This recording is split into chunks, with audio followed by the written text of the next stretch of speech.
नमो अरहन्ताणं नमो सिद्धाणं नमो आयर्याणं नमो वज्रायाणं नमो लोए सवसाहुणम्। ग्रंथ का मंगलाचरण। वंदितु सब सिद्धे ध्रुवमचल मनोभवं कदिं पत्ते वोच्छामि समय पाहुड मृणमोसुद केवली भणिदम्। नमः समय साराय स्वानुभूत्या चकासते चित्स्वभावाय भावाय सर्वभावांतरच्छिदे। कर्ता कर्म अधिकार का मंगलाचरण।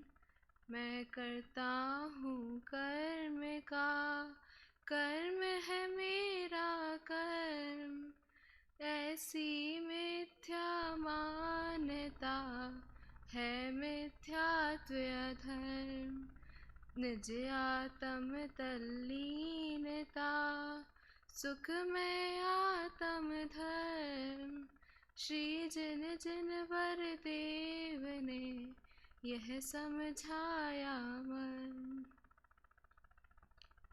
विगत दिनों से समय सार के कर्ता कर्म अधिकार पर प्रवचन चल रहे हैं, जिसमें 75वीं गाथा तक हमारी चर्चा हुई है। अब आज से 76 से लेकर 79 गाथा पर चर्चा प्रारंभ होगी। उससे पूर्व जो 75वीं गाथा पर जो बात आई थी उसको लेते हुए 76 पर चलेंगे, क्योंकि जो 75वीं गाथा है वो दोनों इंटरकनेक्टेड हैं, उन दोनों का भाव एक ही है। तो इसलिए पहले 75वीं गाथा में ऐसा आया था कि पहले उत्थानिका में आचार्य रामचंद्र ने प्रश्न उठाया कि कथम आत्मा ज्ञानी भूतो लक्ष्यते इति चेत, कि आत्मा ज्ञानी हो गया ये कब पता चलेगा, हम कैसे माने कि आत्मा ज्ञानी हो गया है। तो उसके लिए गाथा दी, तो उसका भाव ऐसा था कि जब जीव कर्म और नौ कर्म के भाव को करता नहीं है, सिर्फ जानता है, तब वह ज्ञानी हो जाएगा। तो कर्म और नौ कर्म के परिणाम तो जैसे हमको विदित ही है कि कर्म में आ जाएंगे द्रव्य कर्म और भाव कर्म, और उनके परिणाम होते हैं जैसे मोह राग द्वेष आदि उनके परिणाम। और नौ कर्म के परिणाम हुए स्पर्श रस गंध वर्ण आदि, जो शरीर के संयोग है वो सब उसके परिणाम हुए। तो उसको जब जीव करता नहीं है, मात्र जानता है, तब वह ज्ञानी होता है। इसके लिए आचार्य अमृतचंद ने फिर टीका में एक शब्द से उसको समझाया था, व्याप्य व्यापक भाव। उसके लिए ऐसा कहा था कि जहाँ व्याप्य व्यापक भाव होगा वहीं पर ही कर्ता कर्मपना हो सकता है। तो व्याप्य व्यापक भाव किस में होगा, तो तत्स्वरूप में, जो उस वस्तु का स्वभाव है, भाव है, उसमें ही व्याप्य व्यापक भाव उन दोनों में हो सकता है। तो उसके लिए उदाहरण घड़े और मिट्टी का दिया था। अपन सीधा सिद्धांत को देखते हैं। सिद्धांत तो ऐसा था कि पुद्गल जो है वो व्यापक है, और पुद्गल का परिणाम जो उसका भाव है वो उसमें व्याप्य है। तो उन दोनों में ही, मतलब पुद्गल अपने परिणाम को ही कर सकता है, तो इसलिए उन दोनों में व्याप्य व्यापक संबंध है।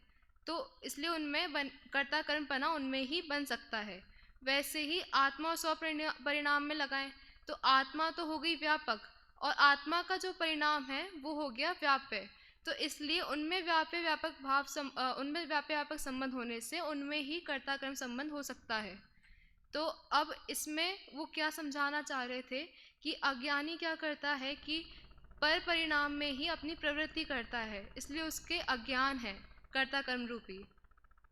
तो अब इसमें यही बताना चाह रहे हैं कि आत्मा और पुद्गल में अत्यंत भिन्नता है। जो पुद्गल का भाव है वो तो पुद्गल ही कर सकता है, आत्मा नहीं कर सकता, क्योंकि आत्मा अपने भावों को करेगा, पुद्गल के भावों को नहीं।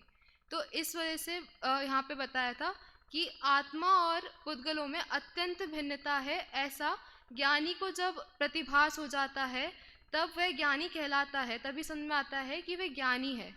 इस प्रकार वहाँ पे कर्ता कर्म की निवृत्ति करके आगे अब 76वीं गाथा प्रारंभ की थी। उसकी पहले आचार्य अमृतचंद ने जो उसकी उत्थानिका दी है उसको संस्कृत से पढ़ते हुए फिर गाथा को देखेंगे। पुद्गल कर्म फलम एवं स्वपरिणामं जानतो जीवस्य सह पुद्गलेन कर्तृकर्म भावः किं भवति किं न भवति इति चेत्। इसमें ऐसा कह रहे हैं कि पुद्गल कर्म द्रव्य कर्म, भाव कर्म और नौ कर्म। पुद्गल कर्म फल कि इन पुद्गल कर्मों के जो फल होते हैं सुख दुख रूप और मोह राग द्वेष आदि, ये सब पुद्गल कर्म के फल हैं। और स्वपरिणाम, जीव का जो खुद का जो परिणाम है वो जानतो, यहाँ मतलब जानता हो जाएगा। यहाँ पे क्षत्रिय प्रत्यय है तो इसका अर्थ हुआ जानते हुए, कि जो पहले बताया कि जीव का स्वभाव क्या है, जानना, तो वो अपने भाव को ही करता है। तो क्या करता है कि वो पुद्गल कर्म फल और स्वपरिणाम उनको जानता है। तो उनको जानते हुए जीव का पुद्गल के साथ कर्तृकर्म भाव होता है या नहीं, तो ऐसा आचार्य ने उत्थानिका में प्रश्न उठाया कि वो पुद्गल कर्म फल इन सबको जान तो रहा है, तो जानते हुए भी इनका पुद्गल के साथ कर्ता कर्म भाव होगा या नहीं। फिर उसके लिए फिर गाथा दी। तो पहले गाथा का पाठ करते हैं और उस पद को भी पढ़ेंगे। न विपरिणमदि न गिणहदि उपपज्जदि न परदव पचाए नाणी जानन्तो विहु पुग्गल कम्मम अणेय विहम। न विपरिणमदि न गिणहदि उपपज्जदि न परदव पचाए नाणी जानन्तो विहु सगपरिणामम अणेय विहम। न विपरिणमदि न गिणहदि उपपज्जदि न परदव पचाए नाणी जानन्तो विहु पुग्गलकमफलमनन्तं। न विपरिणमदि न गिणहदि उपपज्जदि न परदव पचाए पुग्गलदवं पीतः परिणमदि स एहिं भावेहिं। परद्रव्य की पर्याय में उपजे ग्रहे न परिणमे बहुभांति पुद्गल कर्म को ज्ञानी पुरुष जाना करें। पुद्रव्य की पर्याय में उपजे ग्रहे न परिणमे बहुभांति निज परिणाम सब ज्ञानी पुरुष जाना करें। परद्रव्य की पर्याय में उपजे ग्रहे न परिणमे पुद्गल कर्म का अनंत फल ज्ञानी पुरुष जाना करें। परद्रव्य की पर्याय में उपजे ग्रहे न परिणमे इस ही तरह पुद्गल द्रव निज भाव से ही परिणमे। गाथा का अर्थ वर्ड टू वर्ड देखते हुए आगे बढ़ेंगे। तो पहले 76वीं गाथा में न विपरिणमदि न गिणहदि, ना का यहाँ पे अर्थ है ना से, ना मतलब नहीं, वि मतलब भी, परिणमदि मतलब परिणमित होना, ना परिणमित होता है, ना गिणहदि मतलब ग्रहण करना, ना ग्रहण करता है, उपपज्जदि ना परद्रव्य पज्जाय, पज्जाय मतलब पर्याय, परद्रव्य की पर्याय को ग्रहण भी नहीं करता है। तो इसका अर्थ ये हुआ कि परद्रव्य की पर्याय रूप ना परिणमित होता है, ना ग्रहण करता है और ना ही उत्पन्न होता है। कौन? तो उसके लिए कहा नाणी जानन्तो, कौन नहीं होता? तो ज्ञानी। तो कैसा ज्ञानी? कि जानन्तो जानता हुआ, यहाँ पे भी जानन्तो जैसे उत्थानिका में जानतो आया था तो वहाँ पे भी क्षत्रिय प्रत्यय था, वैसे यहाँ पे है, तो इसका अर्थ हुआ जानता हुआ। तो ज्ञानी जानता हुआ किसको? तो पुग्गल कम्मम अणेय विहम, अणेय विहम मतलब अनेक प्रकार के जो पुद्गल कर्म हैं उसको ज्ञानी जानता हुआ भी परद्रव्य की पर्याय रूप ना परिणमित होता है, ना ग्रहण करता है और ना ही उनसे उत्पन्न होता है।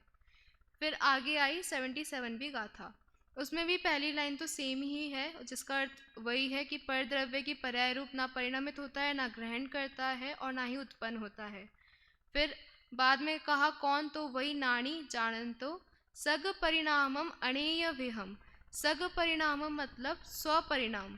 पहले कहा था पुद्गल कर्म के अनेक प्रकार, और यहाँ पे कह रहे हैं कि अनेक प्रकार का जो स्वपरिणाम है उसको जानते हुए भी ज्ञानी पर द्रव्य की पर्याय रूप ना परिणमित होता है, ना उसको ग्रहण करता है और ना ही उत्पन्न होता है। फिर अगली गाथा में फिर से पहली लाइन सेम थी। अब यहाँ पर दिया पोगल कम फलम अनंतम। अनंतम मतलब अनंत। तो अनंत प्रकार के जो पुद्गल कर्म के फल है उनको ज्ञानी जानता हुआ ना पर द्रव्यों के पर्याय रूप ना परिणमित होता है, ना ग्रहण करता है और ना ही उनसे उत्पन्न होता है। यहाँ पे तीन चीजें दी, जैसे कि उत्थानिका में जो बात आई थी, पुद्गल कर्म फलम एवं स्वपरिणामम जानतो जीवस्य। तो यहाँ पे जो बात आई कि पुद्गल कर्म फल और स्वपरिणाम को जीव जानता है, तो उनको अब भिन्न भिन्न करके एक एक गाथा में अलग से समझा रहे हैं कि पहले पुद्गल कर्म का बता दिया कि पुद्गल कर्म को जानते हुए भी जीव पर द्रव्य की पर्याय रूप परिणमित नहीं होता है। उसके बाद स्वपरिणाम का बता दिया कि स्वपरिणाम को जानता है जीव, पर तब भी पर द्रव्य रूप परिणमित नहीं होता है। और उसके बाद फिर पुद्गल के कर्म फल का भी बताया। फिर बाद में अब बता रहे हैं कि ठीक है, आत्मा तो नहीं होता पर क्या पुद्गल हो जाता है। तो उसके लिए अब आगे गाथा में दिया ना भी परिणमदि ना गिणहदि उपजदि ना परद्रव्य पज्जाए। इसका वही अर्थ है कि परद्रव्य रूप पर पर्याय रूप ना परिणमित होता है, ना ग्रहण करता है और ना ही उत्पन्न होता है। फिर कौन, तो अब यहाँ पे कौन का अर्थ हुआ पोगल द्रव्यम पीतः, मतलब पुद्गल द्रव्य पीतः, पी मतलब यहाँ पे भी से और तहा मतलब उस प्रकार।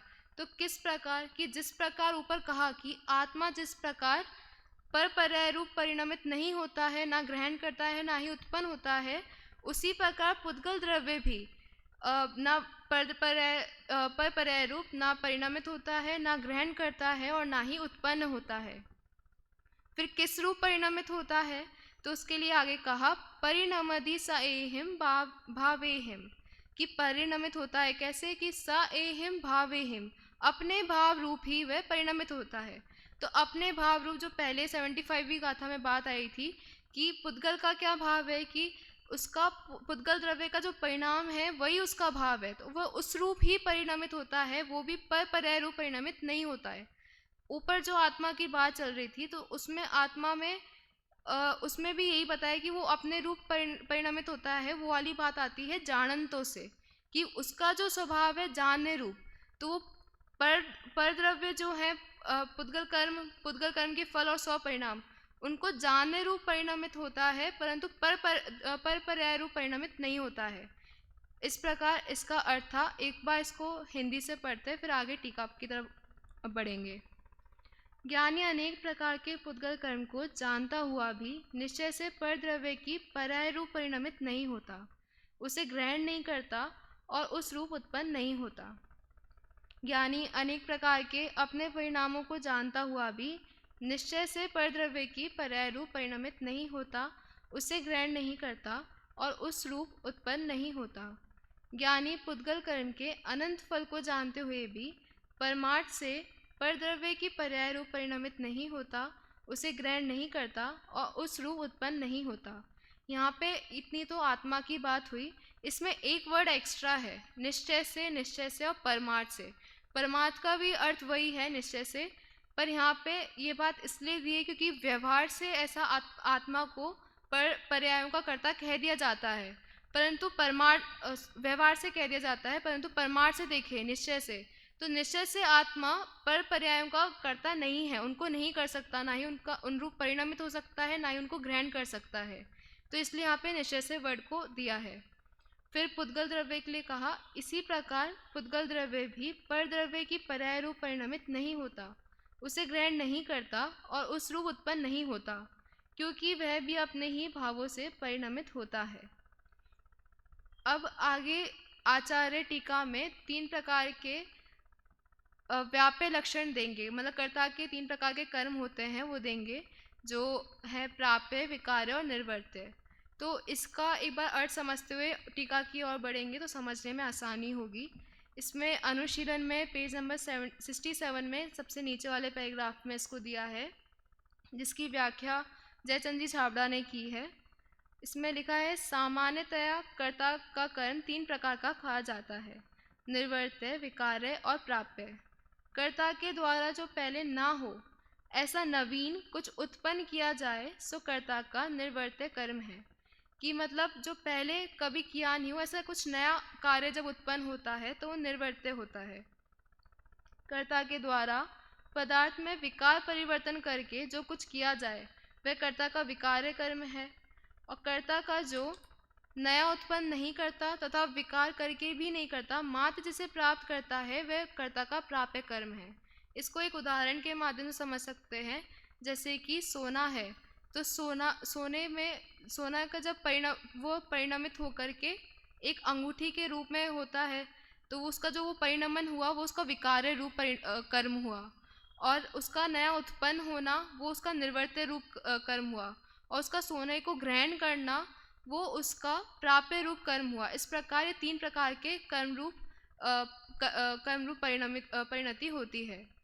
फिर अब ये जो गाथा में 3 वर्ड आए थे कि ना भी परिणमति, ना गृह्णति, उपपजति ना, तो यहाँ पे जो 3 वर्ड क्यों दिए हैं वो इसी के लिए दिए हैं, 3 कर्म को ही बताते हैं कि ना परिणमित होता है, मतलब प्राप्य रूप कर्म नहीं होता है, और ना गृह्णति नहीं, परिणमति में विपर्य रूप कर्म आएगा, और गृह्णति में आएगा प्राप्य रूप कर्म भी नहीं होता है, और उपपजति में आएगा निर्वर्त्य रूप भी कर्म नहीं होता है। इसलिए इन 3 वर्ड्स को यहाँ पे दिया है।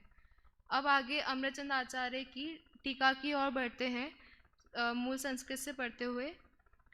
यतोयम प्राप्यम विकार्यम निर्वर्त्यम च व्याप्य लक्षणम पुद्गल परिणामम कर्म पुद्गल द्रव्येण स्वम अंतर्व्यापकेन भूत्वादि मध्यांतेषु व्याप्य।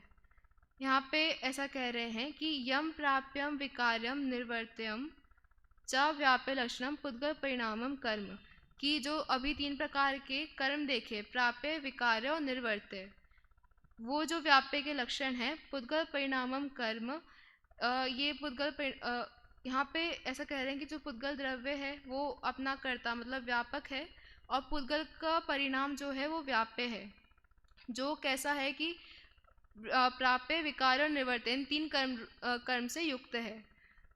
तो उसमें ऐसा बता रहे हैं कि जो वो पुद्गल का परिणाम है उसमें पुद्गल जो है वो संपूर्ण रूप से व्याप्त होकर के रहता है, आदि, मध्य और अंत, मतलब इस प्रकार संपूर्ण रूप से उसमें व्याप्त होकर के वो रहता है।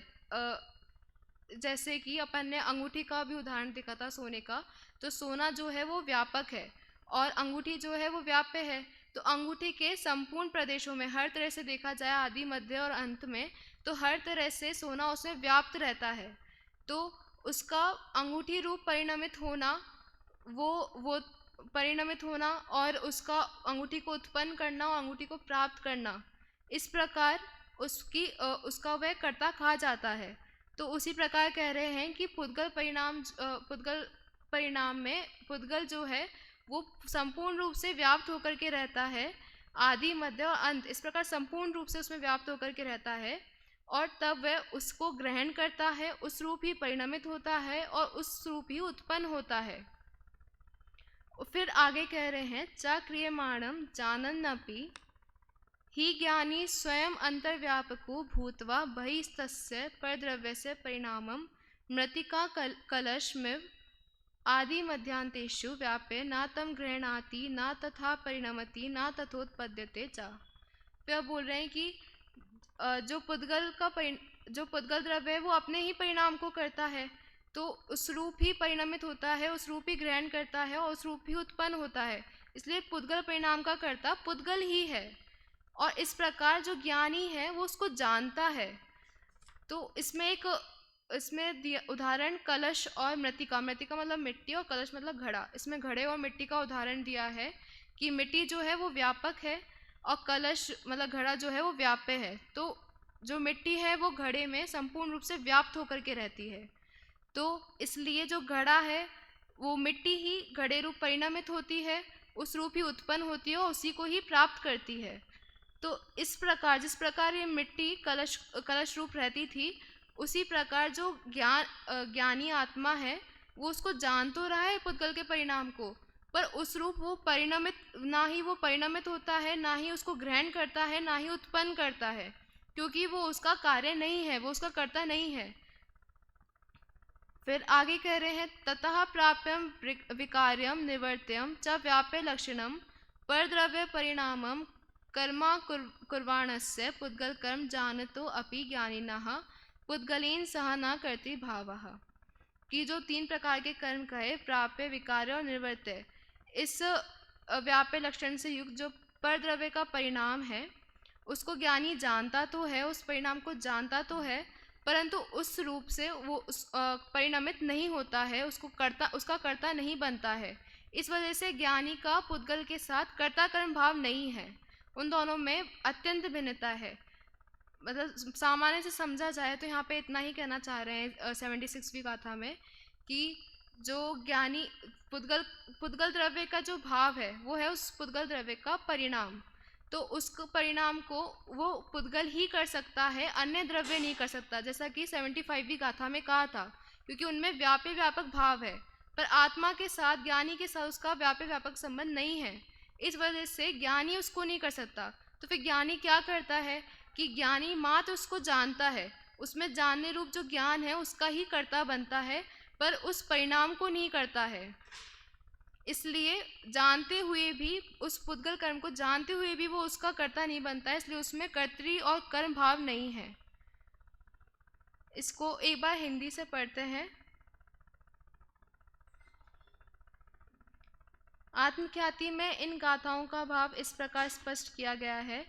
प्राप्य, विकार्य और निर्वर्त्य रूप व्याप्य लक्षण वाले पुद्गल के परिणाम रूप कर्म कार्य में पुद्गल द्रव्य स्वयं अंतर्व्यापक होकर आदि, मध्य और अंत में व्याप्त होकर उसे ग्रहण करता हुआ, उस रूप परिणमन करता हुआ और उस रूप उत्पन्न होता हुआ उस पुद्गल परिणाम को करता है।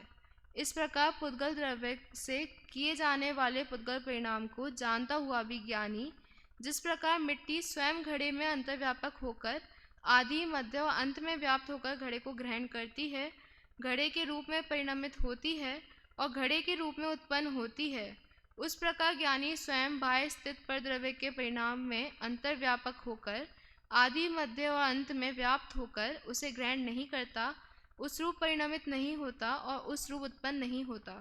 इसलिए यद्यपि ज्ञानी पुद्गल कर्म को जानता है, तथापि प्राप्य, विकार्य और निर्वर्त्य ऐसे व्याप्य लक्षण वाले परद्रव्य के परिणाम रूप कर्म को न करने वाले ज्ञानी का पुद्गल कर्म के साथ कर्ता कर्म भाव नहीं है। यहाँ पे इतना स्पष्ट कर दिया कि ज्ञानी जो है वो पुद्गल के परिणाम को जानता हुआ भी उस रूप परिणमित नहीं होता है, उसको उसका कर्ता नहीं बनता है। फिर अब आगे 77वीं गाथा आती है, तो उसकी टीका देखते हैं संस्कृत से। यतः यम प्राप्यम विकार्यम निर्वर्त्यम च व्याप्य लक्षणम आत्म परिणामम कर्म आत्मना स्वयं अंतर्व्यापकेन भूत्वादि मध्यांतेषु व्याप्य तम गृह्णता तथा परिणमता तथोत्पद्यमानेन च क्रियमाणम जाननपि ही ज्ञानी स्वयं अंतर्व्यापको भूत्वा। यहाँ पर ऐसा बोल रहे हैं कि वही बात आ रही है जो ऊपर आई थी। अब यहाँ पर बस पुद्गल द्रव्य की जगह अपने आत्म परिणाम को लेना है, स्व परिणाम को, कि वहाँ पे ऐसा था कि पुद्गल द्रव्य जो है वो पुद्गल परिणाम में संपूर्ण रूप से व्याप्त होकर के रहता है और तब उसको ग्रहण करता है, उस रूप उत्पन्न होता है और उस रूप परिणमित होता है। अब यहाँ पे आत्मा जो है, आत्मा का जो परिणाम है, आत्म परिणाम, यहाँ पे उसको लेना है। तो आत्म परिणाम में जो आत्मा है वो स्वयं संपूर्ण रूप से व्यापक होकर के रहता है और वही उसको ग्रहण करता है, उस रूप परिणमित होता है और उस रूप उत्पन्न होता है। और ऐसा जानता हुआ जो ज्ञानी है वो जो बाह्य में स्थित जो परद्रव्य की पर्याय है उसको उस रूप परिणमित नहीं होता है। इसमें बात बिल्कुल सेम चल रही है संस्कृत से, वही आगे की बात आ रही है। बस पुद्गल द्रव्य की जगह बस आत्म परिणाम को रखना है, आत्म द्रव्य को रखना है, इतना सा अंतर है। मतलब सामान्य से देखा जाए तो यहाँ पे कह रहे हैं कि ज्ञानी जो है अपने ज्ञान को ही करता है, उसी को करता है। अपने ज्ञान को जानते हुए भी वो ना परद्रव्य रूप परिणमित हो रहा है। जब पुद्गल कर्म को जान रहा है तब भी वो परद्रव्य रूप परिणमित नहीं हो रहा है, सिर्फ अपने आत्म परिणाम रूपी परिणमित होता है। जैसा कि व्यापक व्यापक भाव को इसमें घटित करके देखें तो उसमें जैसा कहा कि आत्मा जो है, आत्मा अपने आत्म परिणाम को ही करता है, उस रूप ही परिणमित हो सकता है। पर अगर कहें कि पुद्गल कर्म को वो करे तो ऐसा नहीं हो सकता, क्योंकि ये तो स्पष्ट ही है कि पुद्गल तो जड़ है और जड़ को आत्मा कैसे करेगा। जड़ को करेगा तो उस जड़ में भी चेतनता पाई जाएगी, पर ऐसा नहीं है। और उसी प्रकार देखा जाए कि अगर पुद्गल आत्मा को करे, आत्मा के परिणाम को करे, तो वो भी नहीं हो सकता है, क्योंकि आत्मा के परिणाम मतलब जानना देखना रूप, और वो पुद्गल कर नहीं सकता क्योंकि वो तो जड़ है। तो इस वजह से उनमें व्यापक व्यापक संबंध घटित ही नहीं होता है। इस वजह से उनमें कर्ता कर्म भाव हो नहीं सकता। और वही बात यहाँ पर कह रहे हैं कि आत्मा का जो भाव है उसमें, आत्मा का जो परिणाम है उसमें आत्मा संपूर्ण रूप से व्याप्त होकर के रहता है, पर उस रूप ही उसको ग्रहण करता है, उस रूप ही परिणमित होता है और उस रूप ही उसको उत्पन्न करता है। परंतु उसके बाद भी वो जाना ज्ञानी स्वयं अंतर्व्यापको भूत्वा बहिस्तस्य परद्रव्यस्य परिणामं मृत्तिका कलशमिव आदि मध्यांतेषु व्याप्य न तं गृह्णाति न तथा परिणमति न तथोत्पद्यते च। और फिर जैसे ऊपर बात आई थी मिट्टी और घड़े की, कि वो दोनों एक दूसरे में संपूर्ण रूप से व्याप्त रहते हैं और तभी मिट्टी घड़े रूप परिणमित होती है, उसको ग्रहण करती है और उत्पन्न होती है। उस प्रकार आत्मा, जो ज्ञानी आत्मा है, वो पर द्रव्य रूप परिणमित नहीं होता है, ना ही उसको ग्रहण करता है, ना ही उस रूप उत्पन्न होता है। फिर आगे कह रहे हैं तथा प्राप्यम विकार्यम निर्वर्त्यम च व्याप्य लक्षणम पर द्रव्य परिणामम कर्मा कुर्वाणस्य स्वपरिणामम जानतो अपि ज्ञानिनः पुद्गलेन सह न करति कर्म भावः। कि इस प्रकार जो व्याप्य लक्षण, जो पर द्रव्य के परिणाम में जो व्याप्य लक्षण है, प्राप्य विकार्य और निर्वर्त्य रूप जो व्याप्य लक्षण है, उसको ज्ञानी जानते हुए भी, अपने स्वपरिणाम को जानते हुए भी पुद्गल के साथ उसका कर्तृ कर्म भाव नहीं होता है, कर्तृ कर्म संबंध नहीं होता है। अब इसके भाव को हिंदी से समझते हुए यहाँ आज की चर्चा को समाप्त करेंगे। प्राप्त विकार्य और निवर्त्य रूप व्याप्य लक्षण वाले आत्मा के परिणाम स्वरूप जो कर्म, कर्ता का कार्य, उसमें आत्मा स्वयं अंतर्व्यापक होकर आदि मध्य और अंत में व्याप्त होकर उसे ग्रहण करता हुआ, उस रूप परिणमन करता हुआ और उस रूप उत्पन्न होता हुआ उस आत्म परिणाम को करता है।